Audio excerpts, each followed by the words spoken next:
ای که در روی زمینی همه وقت آنی تو نیست، دیگران در شکمی مادر و پشتی پدرم. سعدیا مردی نکو نام نمیرد هرگیز، مرده آن است که نامش و نکویی نبرم. هنیاران عزیز، این لحظه ها که لشکری غم و اندوه در جان و روح ما شباخون زده است، حالنامه فرد شخصیتی را برای شما عرضه می کنیم که در دوام زندگی کوتاهش اما پر از فیض و برکتش از خود نام، مقام، چیز واقعی گذاشته است. دمیرجان عالیموف سنه 20 مارس سال 1989 در ناحیه قانچی در عائله صنعتکار تولد شده است. ملیتش تاجیک، معلوماتش عالی. سال 1995 در مکتب تحصیلات میانه عمومی رقم 16 ناحیه قانچی و تحصیل شروع کرده. بعد ختم صنف نهم سال 2004 به آموزشگاه صنعتی به نام صادرخان حافظ داخل شده، آن را با موفقیت ختم نموده است. بعد از ختم کالج صنعت و فاکولته صنعتی دانشگاه دولتی خوجند به نام اکادمیک باباجان غفورов سال 2013 داخل شده، آن را سال 2017 اتمام نموده است. دمیرجان عالیموف قابلیت و مهارت بلند نوازندگی و سرایندگی داشت.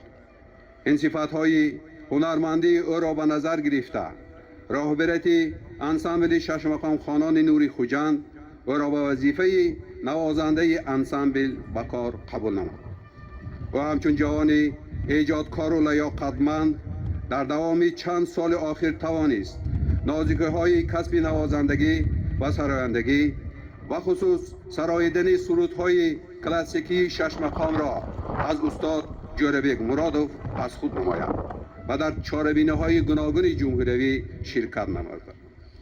در طول فعالیت خود دمیرجان عالیموف با همراهی هنرمندان انسامبل نوری خوجند در چاره‌بینی‌های سطح ولایتی و جمهوری و یک چند سفرهای هنری شرکت ورزیده بین همکاران و مخلصان سزاوار آبروی احترام گردیده است. دمیرجان عالیموف فعالیت هنری اش را سال 2008 در انسامبل نوری خوجند در وظیفه سراینده درجه عالی ادامه داده برای رونق صنعت شش مقام و تربیه نسل نورس خدمت‌های شایسته کرده است. سال 2009 اشتراکچی آزمون شرق ترانه‌لری در شهر سمرقند، سال 2011 در فستیوال چکامه گوسو در شهر دوشنبه در کاخ باربد اشتراک کرده است. سال 2013 در ولایت بهترین سراینده گردیده است. سالهای 2014 2016 اشتراکچی سرود سال جمهوری و بهترین سراینده یک صحنه در شهر دوشنبه گردیده است. سال 2015 بدیهی او با حافظه نگینه امانقلوه با نام کبوتر در تاجیکستان بهترین خط اعلام گردیده است. یک چند مراتبه به فدراسیون روسیه، امارات متحده عرب و جمهوری ازبکستان سفری هنری انجام داده است. سال 2013 یکمین آلبوم خود را با نام مستی ترانه با کنسرتش برای مخلصان پیشکش نموده است. سال 2016 سزاوار جایزه بهترین آلبوم با نام دنیا و بهترین دوئت با همراهی نگینه امانقلوه با سرود رنجیده‌ای گردیده است.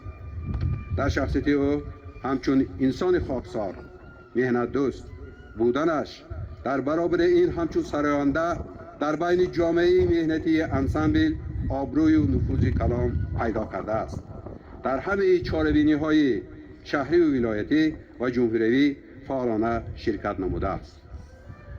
یاد دارم که وقتی زادن تو همه شادان بودند تو گریان، آنچنان زی که بعد رفتن تو همه گریان شوند و تو شادان.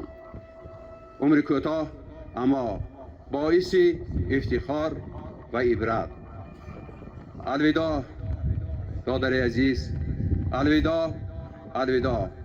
خانه آخرتت آباد، روحت شاد و همیشه فرزندان تو دوام تو باشد.